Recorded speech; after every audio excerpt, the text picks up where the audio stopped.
Welcome to another Stoichiometry video lecture. This one is all about gas laws. Our essential understanding continues to be that the mole makes it possible to correlate the number of particles with the mass that can be measured. Today we're talking about particles and masses of gases. Our objectives, we're going to review some concentration and volume conversions. We'll briefly describe kinetic molecular theory, talk about Avogadro's law, we'll define STP, standard temperature and pressure. We'll talk about what pressure even is. We'll review and apply combined gas law, do the same for ideal gas law. Remember that concentration, or molarity, is the number of moles of the solute dissolved in the liters of solution. So here we've got 2 moles of sodium chloride. I'm going to take those 2 moles, divide them by 4 liters of solution, and we'd have a 0.5 molar, big M for molar, solution. I could also call that 0.5 moles times dm to the minus 3. Those are the same things. We'll talk about that a little bit more on the next slide if you're like, wait, what? I also have 64 grams of oxygen dissolved in 2 liters of air. We don't have to have water as the solvent of our solution. 64 grams of oxygen. We have to convert those to moles, so I can plug it into my formula here. So remember that oxygen's molar mass is 16, but I've got 2 of those. So oxygen's gas's molar mass is 32 grams per mole. And so here we have 2 moles of O2 in 2 liters of air. That would be 1 molar, or 1 moles per cubic decimeter is the concentration of our oxygen in the air.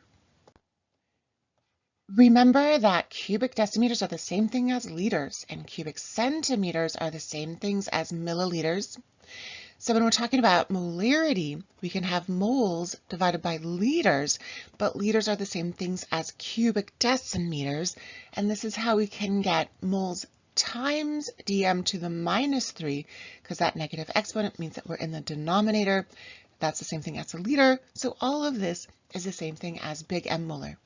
A couple quick conversions. 50 cubic centimeters would be the same thing as 50 milliliters, because cubic centimeters and mils are the same things. If I have 50 milliliters and I want to convert to liters, we're going to divide by 1,000. Take that decimal place and go backwards. 1, 2, 3 times, so 0.05 liters. And since liters and cubic decimeters are the same thing, that answer will be the same thing. Let's do another practice problem super quick. I've got 4 liters. How many mils will that be? We know that there are 1,000 milliliters in a liter, so 4 liters is 4,000 mils. These are the same things, milliliters and cubic centimeters. So if I have 4,000 mils, we have 4,000 cc's. To get from cc's to dm3s, we're going to divide by 1,000, just like we divided by 1,000 here. Take that decimal place and go backwards. 1, 2, 3, and we get 4, which makes sense because liters and cubic decimeters are the same thing. Just a quick review here. The dm3 cubic decimeters is the same thing as a liter. Cubic centimeters, cm to the 3, is the same thing as a milliliter. So when I'm talking about moles per liters, that's the same thing as moles per cubic decimeters. And I can take that positive 3 exponent in the denominator and make it a negative 3 exponent in the numerator. And so moles times dm to the minus 3 is the same thing as moles per cubic decimeter, is the same thing as moles per liter. This is the same thing as big M for molar. So 2 moles of sugar dissolved in 0.5 cubic decimeters of solution. We're going to take our 2 moles divided by 0.5 cubic decimeters, and that's going to be 4 moles per cubic decimeter, which is the same thing as 4 moles times dm to the minus 3. So this is our concentration. Let's do one more example. 4 grams of helium dissolved in 500 cubic centimeters of solution. I need to turn my grams of helium into moles to be able to use this formula. The periodic table tells us that the molar mass of helium is 4 grams per mole.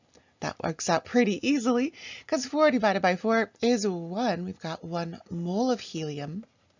Divided by how many cubic decimeters? Oh no, we have cubic centimeters. So 500 cubic centimeters Converted to cubic decimeters, there's 1,000 cubic centimeters in 1 decimeter cubed. And so we're going to go backwards 1, 2, 3 decimal places because there's 1, 2, 3 zeros. 1, 2, 3 decimal places, and we end up with 0.5 cubic decimeters. That's going to give us 1 divided by a half is actually 2 moles per cubic decimeter is the molarity of our helium.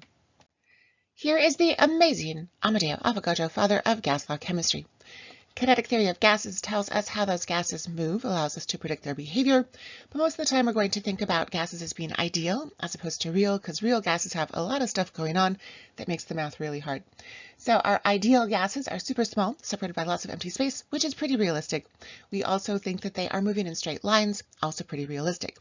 One of the assumptions that's not as realistic is that elastic conditions or collisions are occurring.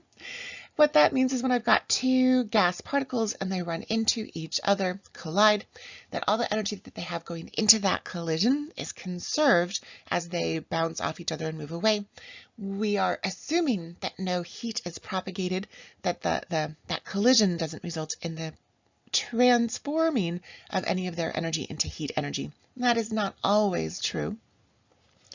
Our last postulate of kinetic theory of gases that's definitely not realistic, quite more idealistic, is there aren't any forces of attraction amongst our gas particles. When we have gas particles, especially if they're cold, and if we increase the pressure so they can get a little bit closer to each other, the closer those gas particles are to each other, the more likely forces of attraction are to pop up. London dispersion forces, maybe some dipoles going in there.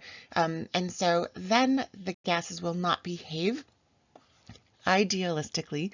They won't really follow the kinetic theory of gases quite as well as our ideal gases. We have lots of gas laws that allow us to predict the behaviors of gases. The first one we're going to talk about today is Avogadro's law. Equal volumes of gases at equal temperatures and equal pressures have equal numbers of molecules. We actually have a constant for that. The molar volume of an ideal gas is 22.7 cubic decimeters per mole at STP.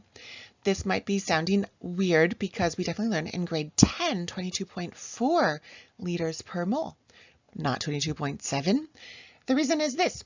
In grade 10 Chem in Texas, we teach that STP is equal to 0 degrees Celsius and 1 atmosphere of pressure, which is equal to 101.3 kilopascals. But we have actually a new definition, fairly new definition of standard pressure, which is 100 kilopascals. And that slightly less amount of pressure allows the gases to expand a little bit more. And so we have 22.7 cubic decimeters per mole instead of 22.4.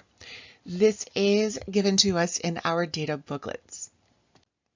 So let's practice a quick problem on Avogadro's law. So 20 grams of hydrogen gas at STP would occupy what volume? We need to first turn our grams of hydrogen into moles.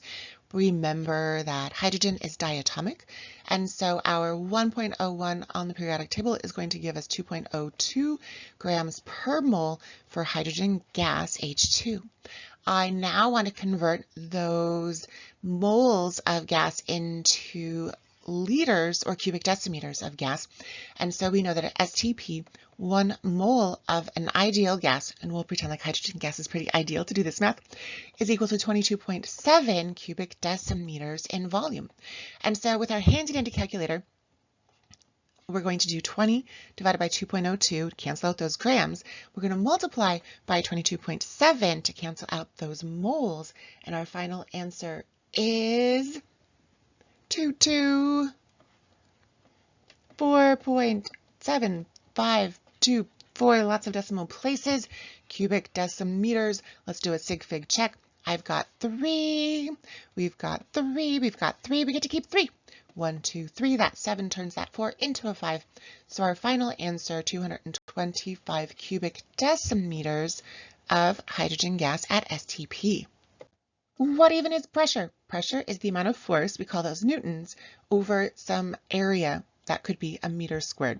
So a Newton per square meter is a Pascal, and this is the unit of pressure that we're going to use most often.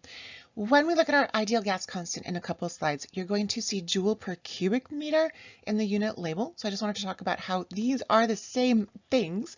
So remember that a joule is energy, and it is the amount of force being exerted over a distance. So it's a Newton meter. So if I substitute Newton meter in for joules here, I have, instead of joules, that Newton meter, and I've got my cubic meters here in the denominator. If I cancel out those meters, one on top and one on bottom, I'm left with 2 meters on the bottom. That's newtons per square meter, which is exactly that right there. So these are the same things, so don't panic when we see joule per cubic meter in a little bit. We have other units of pressure, especially that we use here in the United States because we're messy and not metric, and I don't love it. One day, I believe, we'll go metric. But for now, just be aware that atmospheres of pressure exist. That is the pressure of Earth's atmosphere at sea level.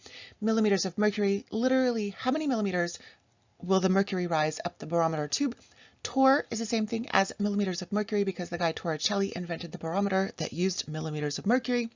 Bars are 10 to the 5 pascals, and then we also have pounds per square inch, PSIs of pressure, because I don't know, Texas and the United States, and we just won't change.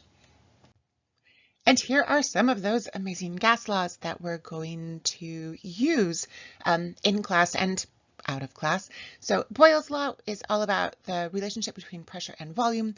Charles is temperature and volume. Gay-Lussac's is pressure and temperature.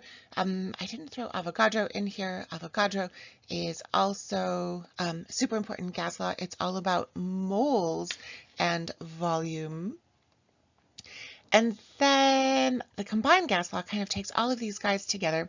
So our pressure volume is here, and volume temperature is here, and pressure temperature is here. And then if we wanted to add Avogadro, we could add number of moles 1 and 2 here. So our combined gas law kind of takes all those different pieces, throws them all into one. Memorize this one. You don't need to know that Boyle, Charles, Gay-Lussac, different names. Just know this formula. Do have this one memorized. So here's a quick IB exam question. Which factors affect the molar volume of an ideal gas? We can use the combined gas law to answer that. Pressure is definitely a thing that can affect volume. Temperature is also definitely a thing that can affect volume. Empirical formula is nowhere in this formula. It is not going to have an effect on molar volume of an ideal gas, so our answer is just pressure and temperature. If we had number of moles, we could throw that in there. That would also be a correct answer, but it's not an option here, so our answer is just pressure and temperature. So let's go ahead and apply our combined gas law to this problem. The volume of a sample of gas is 650 milliliters at 0 degrees Celsius. What volume will the gas have at 75 degrees Celsius? So I have a V1 and I have a T1. I want to find a V2 given this T2. So our ideal gas law is PV over T equals PV over T, all ones and all twos. Since I don't have any pressures, I can just ignore the P's. I just have V's and T's. So my first volume is 650 milliliters, and my first temperature is 0 degrees Celsius. And hopefully you're like, no, we cannot put zeros in the denominator. You're right, we cannot put zeros in the denominator, and we also cannot use degrees Celsius when we are doing our gas law chemistry. We must always, always, always, I'm going to write it in red, convert to Kelvin. We have to use the Kelvin scale for temperature here in our ideal gas law calculations. So we're going to get rid of those 0 degrees Celsius, no zeros in the denominator. We're going to get rid of our degrees Celsius, convert to Kelvin. We do that by adding 273. So 0 Celsius plus 273 is going to give us 273 Kelvin. 273 Kelvin. Set that equal to V2, we don't know yet. T2, I need to turn those 75 degrees Celsius into Kelvin by adding 273. So that looks like 348. 348 Kelvin. We're going to cross multiply and divide to calculate V2. So 650 times 348 divided by 273 is going to give us a V2 of just about 828.5714, lots of decimal places. How many sig figs do we get to keep? I've got 3, I've got 2, I've got 2, we keep 2. 8 and 2, that 8 turns that 2 into a 3. So our V2 is 830. What's our unit label going to be? Well, our 2 kelvins here and here cancel out. We're left with milliliters. And so our final volume is 830 milliliters. We can actually derive the ideal gas law from the combined gas law. I'm going to go ahead and throw those moles in there. So if these guys are equal to each other, PV over NT equals PV over NT, that means that they're staying constant. They're equal to some constant. I'm going to call that constant R. If I take just a little piece of this, PV over NT equals R, and I multiply both sides by NT, I get PV equals R times NT, also known as PV equals nRT, and that is our ideal gas law. P's pressure. Pressure we're going to measure in those pascals, which are the same thing as joules per cubic meter. Remember that from a couple slides ago. So pressure in Pascal, joule per cubic meter. Volume is going to be in meters cubed. Moles, of course, is just moles. R is our ideal gas constant, which is given to us in our data booklet, 8.31 joules per Kelvin per mole. Joules per Kelvin per mole. And then we've got temperature, of course, in Kelvin. What's kind of super cool about this is that all those unit labels cancel each other out. So I've got m to the minus 3 and m to the positive 3. I have joules on this side and joules on that side. I have k to the minus 1 and k. And last but not least, we've got moles and moles to the minus 1. So all those pieces and parts match, which allows it to be a good formula.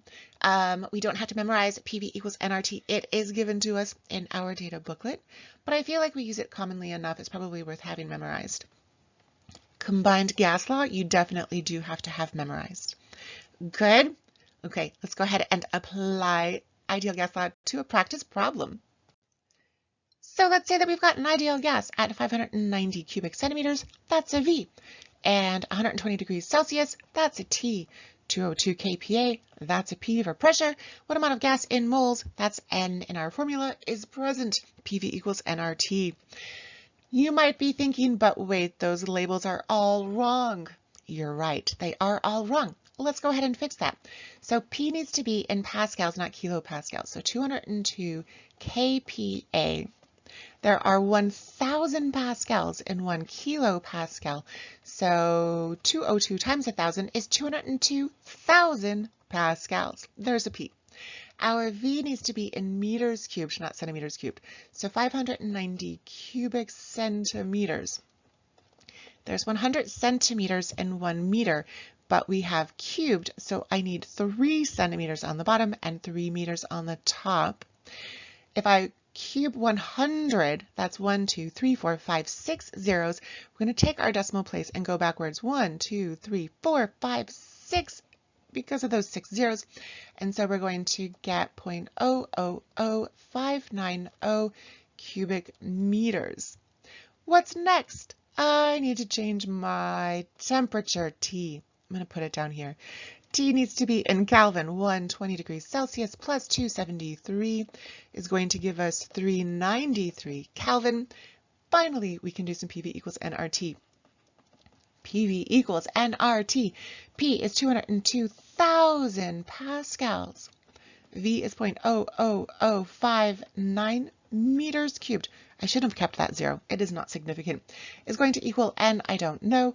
R is 8.31. We know that because it's in our data booklet, and it's joules per Kelvin per mole. And then last but not least, we've got our 393 Kelvin. Good? Good. All right. So now to solve for N, we're going to divide by 8.31 joule Ku to the minus 1 mole to the minus 1. And we're going to also divide by 393 Kelvin. that cancels out, that cancels out. We're left with N. But if I divide by this on the right, I have to divide by all of that also on the left. 8.31 joules, K minus 1, mole minus 1, and ooh, I missed my parentheses, and then 393 Kelvin.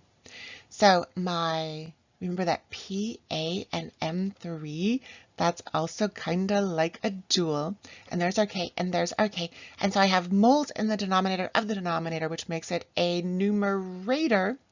And then when I do that math, 202,000 times 0.00059 divided by 8.31, we get a grand answer of 0.03649, lots of digits. I get to keep 2 sig figs, so 0.036, that 4 leaves that 6 as 6. We get 0.036 moles of gas. Here's super fun part 2 question. If the mass is 0.146 grams, what is the identity of the gas? We're going to use the periodic table's molar mass to figure this out. So remember that molar mass is how many grams per mole. So I'm going to plug in my grams, 0.146 grams. I'm going to plug in the moles that we just found, 0.036 moles. That division, 0.146 divided by 0.036, is equal to 4.06 grams per mole. Sig fig check, we're going to make that a 4.1 gram per mole. And I look at my handy dandy periodic table, and you know what's super close to that? Helium. Helium, with a 4.0 gram per mole, is the closest gas to that molar mass. So the identity of our gas, given all this data, is helium. We're going to look at one more practice problem and then call this lecture done, my friends. On paper 1, we have problems that look like this, where you don't actually have to do any calculations because you don't have a calculator, but you need to put all the things into the right places to figure out how to do the calculations if you were to actually do the calculations. So we've got pressure in PA. We have 3 moles. We have a volume of 500 cubic centimeters, and we have a temperature of 25 Celsius. We want to find that pressure. So we've got PV equals nRT. We want to solve for pressure. So P is going to be nRT over V. Our N is pretty easy. We're just going to plug in 3. R we know is always going to be that 8.31. And then T, we do need to convert our Celsius to Kelvin. So 25 plus 273 is going to give us 298. 298 Kelvin. So we can already get rid of 25 and 25. We know that B and C are wrong because they're still in Celsius. Our V needs to be in meters cubed. And we are given this lovely helper that 10 to the minus 3 meters cubed is equal to 10 to the 3 cubic centimeters. So if we have 500 cubic centimeters, and we know that 10 to the 3 cubic centimeters is equal to 10 to the minus 3 meters cubed, our cubic centimeters cancels out. And when I multiply here, I get 500 times 10 to the minus 3, but this is also, because it's in the denominator, minus 3. So that's 500 times 10 to the minus 6. Take that decimal place and go backwards. 1, 2, 3, 4, 5, 6. And that's going to be 0.0005, not 500. And our answer is going to be choice D. Good?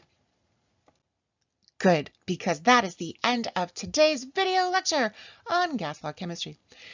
Our essential understanding all about those particles and those masses, and PV equals nRT, which was our final objective. We also talked about combined gas law. You do need to have that memorized. PV over NT equals PV over NT, where you have lots of 1s and then lots of 2s. We defined pressure, the amount of force being exerted on an area. We talked about Avogadro's law. We have that 22.7 cubic decimeters per mole at STP. STP, standard temperature and pressure.